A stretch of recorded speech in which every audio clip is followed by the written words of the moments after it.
Allahumma salli ala Sayyidina Muhammadin abdika wa rasulika nabi ummi wa ala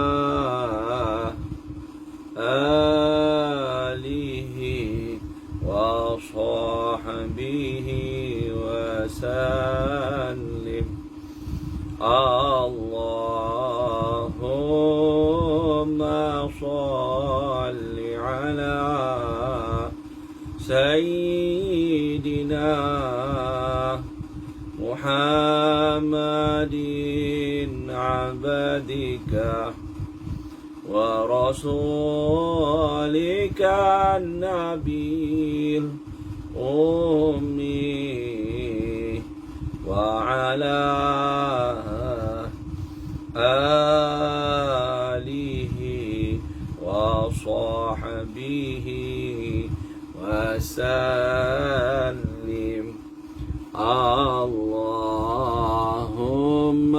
salli ala Sayyidina Muhammadin abdika wa rasulika nabil ummi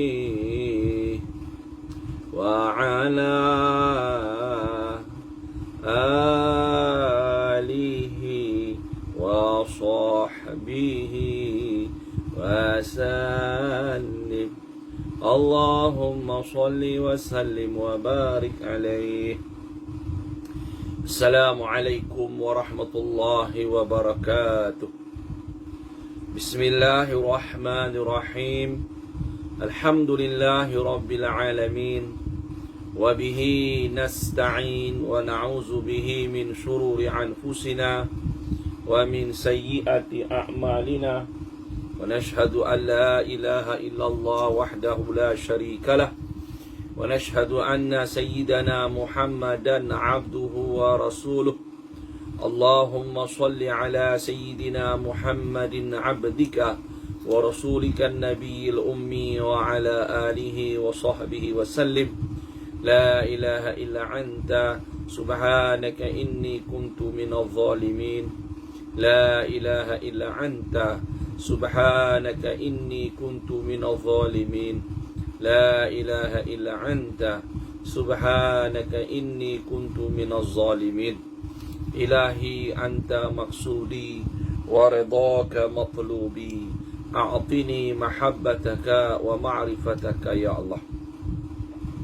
Alhamdulillah, kita sama-sama bersyukur kehadrat Allah Subhanahu wa taala kerana diberinya kita limpahan rahmat dan hidayah serta nikmatnya untuk sama-sama kita kembali bersama mengikuti pengajian secara online atau pengajian dalam talian menggunakan platform Facebook Bandar Surau An-Nur, Bandar Seremban Selatan, yang dikelolakan oleh pengurusinya dan AJK-AJK-nya, Tuan Haji Ramalan bin Mansur serta AJK-AJK Surau. Dan kita mengucapkan banyak-banyak jutaan terima kasih dan jazakumullah khairan katsira di atas kesudian mereka bersama-sama untuk memeriahkan pengajian-pengajian untuk kita umat Islam mendapat manfaat. Dan mereka berharaplah, jadi saya menyampaikan hajat mereka. Jadi tuan-tuan atau puan-puan yang mengikuti kuliah online ni daripada Facebook Surau Bandar Seremban Selatan, Surau An-Nur, dapatlah memberi sedikit sebanyak sumbangan melalui akaun bank ataupun bus yang tertera dalam video ni nanti. Jadi insyaAllah kita akan sama-sama berkongsi daripada kitab Sairus Salikin juzuk ketiga. Kalau kitab Jawi lama, Jawi baru ni muka surat 60 lah. Kitab yang ditahqiq oleh Syekh Fahmi Zamzam. Bismillahirrahmanirrahim. Allahumma salli ala Sayyidina Muhammadin abdika wa rasulika nabil ummi wa ala alihi wa sahbihi wa sallim. Amma ba'du. Qala musannifu rahimahullahu ta'ala wa nafa'ana bi'ulumihi fid daraini amin.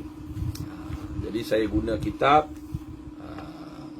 kalau kitab Jawi lama muka surat 22, kitab Jawi baru muka surat 60. Faslun fi bayani tariqi fi riyadatin sibyan fi awwali nusyu'ihim wa wajhi ta'dibihim wa tahsini akhlaqihim.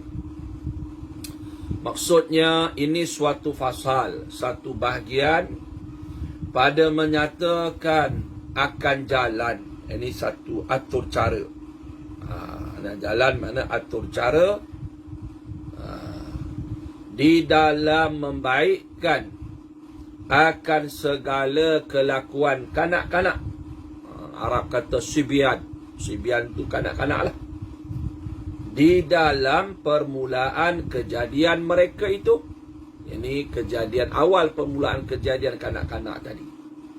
Dan menyatakan akan jalan mengajar adab kepada mereka. Dan menyatakan akan jalan membaikkan akan segala perangai mereka itu. Jadi dia nak terang kepada kita, tak, berkaitan dengan satu kaedah, satu atur cara macam mana kita nak membaikkan kelakuan ini peribadi kanak-kanak tadi. Mula daripada nusyu'ihim. Nusyuk mana permulaan kejadian mereka tu lah, mana lahir kan. Itu sebab sunat bubuh nama yang baik-baik, ditahnik kan, kahwin dengan perempuan yang solehah, suami pun jadi orang soleh lah. Dan bagaimana mengajar adab kepada mereka dan baikkan akhlak mereka. Tujuan tidak lain supaya mereka itu mendapat peribadi yang baik daripada awal lagi. Ada peribadi pada kekasih Allah Ta'ala. Kata Al-Imam Al-Ghazali rahimahullahu ta'ala, i'lam anna tariqa fi riyadati sibyan min ahammil umur wa awkadiha wasabiyu amanatun inda walidayhi wa qalbuhu at-tahiru jawharatun nafisatun sazijatun khaliyatun an kulli naqshin wa suratin wa huwa qabilun likulli ma nuqisha wa ma'ilun illa kulli ya yumalu ilaihi. Artinya, ni kata Imam Ghazali, dan ketahui olehmu bahawasanya jalan, ni atau cara di dalam membaikkan akan kelakuan kanak-kanak itu, iaitu pekerjaan, satu urusan, satu amalan yang terlebih muakkadah, yakni pekerjaan yang terlebih lazim, yang sangat tak boleh ditinggalkan atas orang yang mempunyai anak yang kecil itu, dan adalah kanak-kanak itu amanah yang ditaruhkan Allah Ta'ala kepada ibu bapanya. Dan setengah daripadanya itu wajib atas ibu bapanya itu memeliharakan akan mereka itu, yakni kanak-kanak tadi, daripada segala kejahatan dan daripada segala maksiat, dan wajib menyuruh akan mereka itu berbuat kebajikan dan berbuat segala ibadah. Dan adalah hati kanak-kanak ketika kecilnya itu amat suci, seperti permata yang amat baik. Dan adalah hati kanak-kanak itu semata-mata suci daripada tiap-tiap suratan. Ini bersih daripada tiap-tiap tulisan dan daripada sesuatu. Bersih hati kanak-kanak itu daripada sesuatu, seperti kertas yang belum disurat, seperti kertas yang belum ditulis dengan sesuatu. Dan iaitu hati kanak-kanak tadi menerima bagi tiap-tiap suratan. Dia terima kertas kosong, tulis apa pun boleh. Yakni menerima bagi tiap-tiap perangai, dan menerima ia bagi tiap-tiap kelakuan, dan cenderung ia, hati kanak-kanak tadi cenderung kepada tiap-tiap yang cenderungkan ia kepadanya. Yakni apabila dibiasakan akan kanak-kanak itu pada ketika kecilnya itu dengan segala pekerjaan yang kebajikan dan dengan segala kelakuan kepujian, maka segera jadi baik perangai kanak-kanak itu. Dan jikalau dibiasakan dengan pekerjaan yang kejahatan dan kelakuan kecelaan, maka segera jadi jahat perangai kanak-kanak itu. Ini dikata Imam Al-Ghazali rahimahullah ta'ala. Jadi disebabkan dia membicarakan tentang untuk membaiki akhlak, kan? Yang lepas kita baca berkaitan dengan nafsu, roh dan sebagainya, berkaitan dengan akhlak yang baik, akhlak yang buruk. Jadi perkara ni nak bersihkan hati, nak baikkan akhlak, dia sepatutnya sudah diterapkan, sudah dibiasakan daripada kanak-kanak lagi. Daripada kanak-kanak lagi. Sebab tu dimasukkan membaiki peribadi kanak-kanak dalam kitab tasawuf ni, dalam kitab membaiki akhlak ni. Okey. Jadi kata Imam Ghazali, kan, jalan cara untuk membaiki akhlak anak-anak ni adalah satu perkara yang sangat penting, yang tak boleh tidak, kena wajib kepada ibu bapa ni melakukan. Kerana anak itu adalah amanah kepada ibu bapa. Lebih-lebih lagi kanak-kanak ni hati mereka bersih, seperti permata, seperti kertas yang kosong. Jadi kalau kertas tu kita nak tulis warna apa pun boleh, nak tulis apa pun diterima. Sebab dalam dia kertas tu kosong, kan, dia tak ada tulisan apa-apa. Kan. Jadi dia boleh terima. Kalau kita tulis yang baik, maka baiklah yang ada dalam kertas tersebut. Kalau tulis yang buruk, maka yang buruklah yang tertulis di kertas tersebut. Begitulah hati kanak-kanak ni. Ya, jadi dia menerima yang baik pun diterima, yang buruk diterima. Jadi kita kena cenderungkan, mana membiasakan dia dengan amalan kebaikan. Kalau dibiasakan dengan amalan kejahatan, jadi jahatlah budak tersebut. Okey, masuk kitab lagi. Fa'in uwidal al-khairah.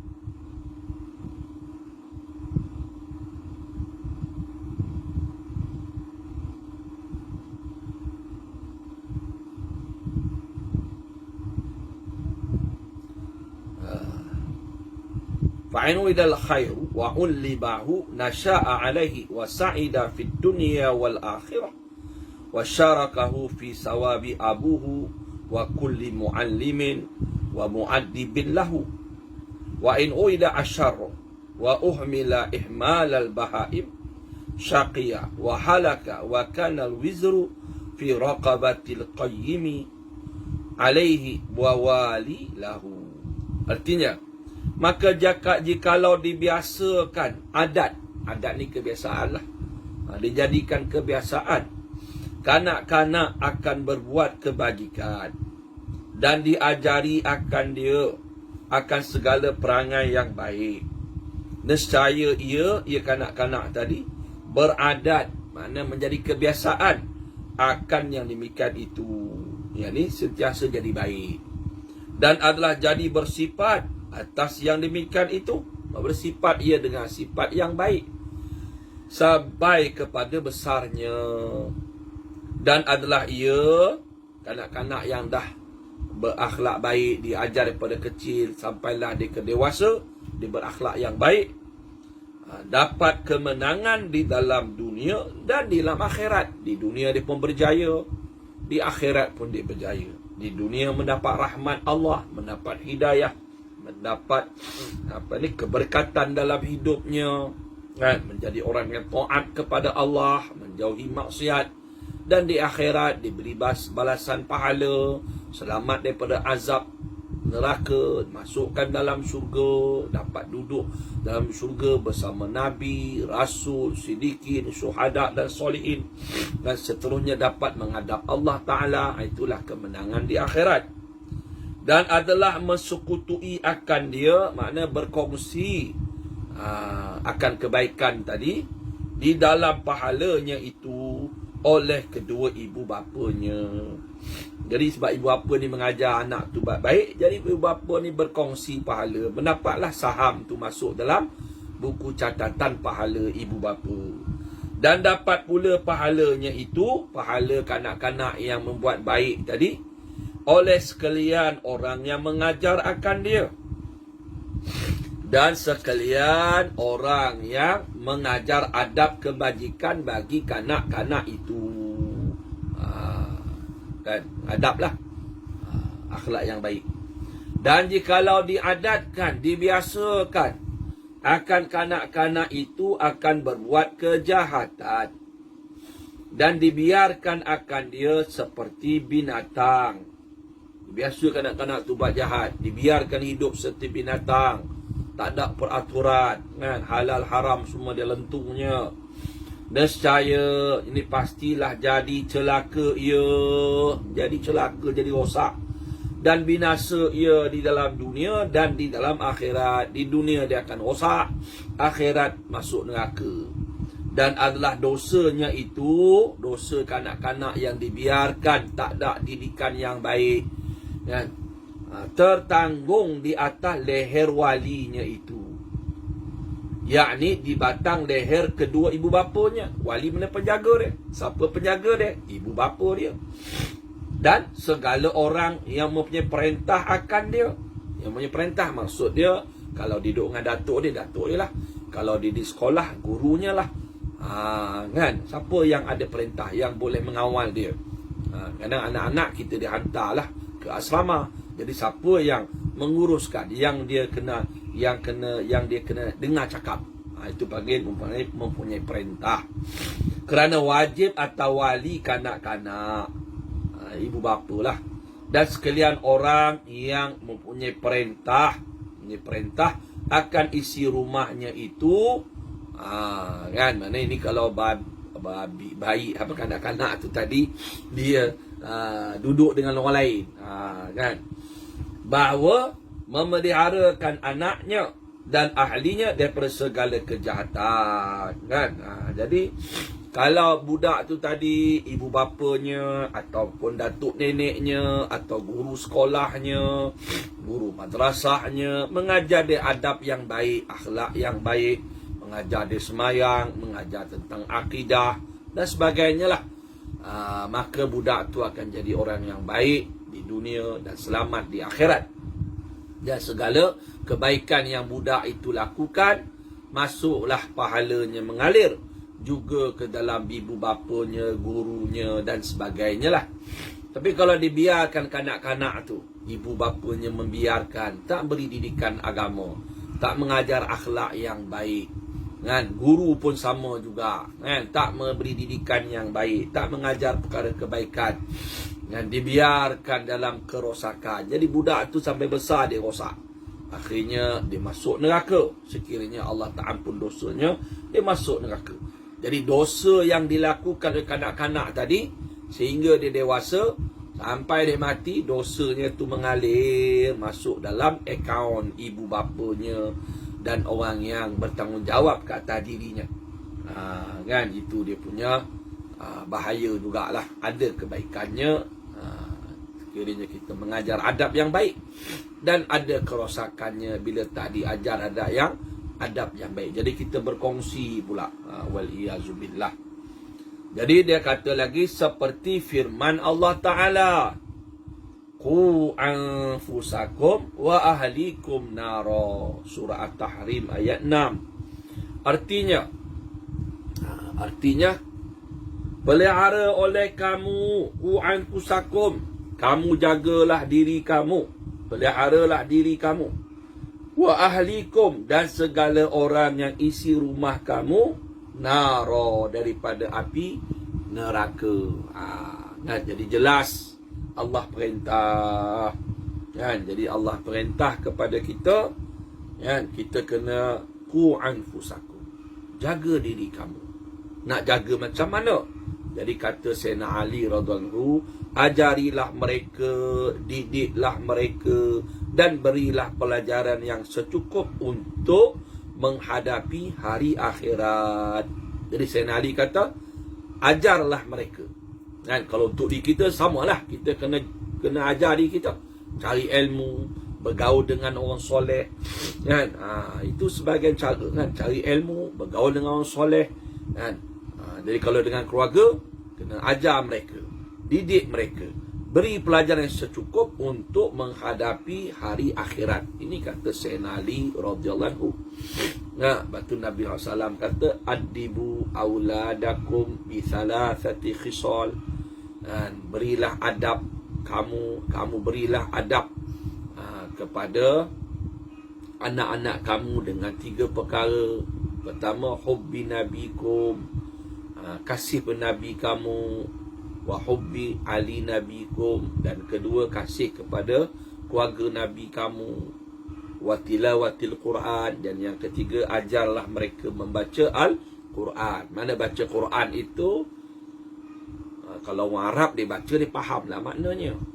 Maknanya bagi dia ilmu agama, ajar dia ilmu agama, kan? Halal, haram, wajib, sunat, apa dia sifat yang Allah cela, kisah Nabi-Nabi, kan? Kisah orang masuk neraka, pasal apa orang tu masuk syurga, kenapa orang tu masuk neraka, kenapa Fir'aun Allah laknat, ceritalah. Dan sebab apa yang terkandung dalam Quran itu bukan sekadar dibaca, tapi dia tahu apa isi kandungan dalam Al-Quran. Begitulah. Banyaklah hadis-hadis yang lain. Rasulullah kata, bila anak kamu umur 7 tahun, suruh dia semayang, 9 tahun tak semayang, maka dipukul, dirotan. Itu sebahagian adab yang Nabi dalam hadis menyebut. Itu caralah. Jadi Allah kata, Qu anfusakum. Makna kata Tok Guru kami, Allah kata ku anfusakum, kawal, jaga diri kamu. Anfus ni nafsu lah. Mana bersihkan nafsu kita daripada amarah kepada lawamah kepada mulhamah, terus kepada mutmainah yang disebut itu tadi. Barulah ya ayatuhan nafsul mutmainnah irji'i ila rabbiki radiyatan mardiyah. Barulah wahai nafsu yang mutmainah, baliklah kamu kepada Tuhan kamu, radiyah, yang kamu dalam keadaan kamu redha dan dalam keadaan kamu diredoi. Fadkhuli fi ibadi, masuklah kamu di kalangan hamba-hamba Allah, hamba-hambaku. Allah kata, wadkhuli jannati, dan masuklah dalam syurgaku. Jadi maknanya kita kena proses diri kita, keluarga kita, daripada sifat-sifat mazmumah, dengan kita mengamalkan agama, dengan akidah yang sahih dan sebagainya. Itu semua kena pastikan, dan barulah kita mendapat kebaikan hasil didikan anak tadi kecil. Dapat pahala mengalir dalam buku akaun kita. Kalau kita biarkan, tak mengajar dia adab yang baik, tak mengajar dia tentang Allah, Rasulullah dan sebagainya, kan, halal haram dan sebagainya, dia rosak macam binatang, maka segala dosa dia kita pun dapat saham. Okeylah. Jadi begitulah yang boleh kita kongsi pada kali ini. Mudah-mudahan kita mendapat manfaat, mendapat kebaikan. Yang baik-baik itu daripada Allah Subhanahu Wa Taala, yang buruk-buruk itu pada nafsu saya sendiri. Segala kebaikan dan manfaat yang kita kongsikan bersama semata-mata anugerah Allah Subhanahu Wa Taala kepada kita dengan berkat junjungan besar kita Nabi Muhammad sallallahu alaihi wasallam, dengan berkat para sahabat radhiyallahu anhum ajma'in, dengan keberkatan para aulia Allah qaddasallahu sirrahum, dan juga dengan keberkatan para ulama yang berkhidmat dengan agama seperti Syekh Abdul Samad Falimbani, Imam Al-Ghazali dan lain-lain para ulama. Dan juga dengan keberkatan yang saya kasihi almarhum tuan guru saya dan guru-guru saya, tok-tok guru saya yang mendidik saya. Dan juga dengan keberkatan doa-doa ibu dan ayah kita. Dan juga dengan keberkatan sekalian muslimin dan muslimat, mukminin dan mukminat. Al-Fatihah. A'udzubillahi minasyaitonirrajim. Bismillahirrahmanirrahim. Alhamdulillahi rabbil alamin. Ar-Rahman مالك يوم الدين إياك نعبد وإياك نستعين اهدنا الصراط المستقيم صراط الذين أنعمت عليهم غير المغضوب عليهم ولا الضالين آمين. اللهم صل على سيدنا محمد. وبالله التوفيق والهداية. والسلام عليكم ورحمة الله وبركاته.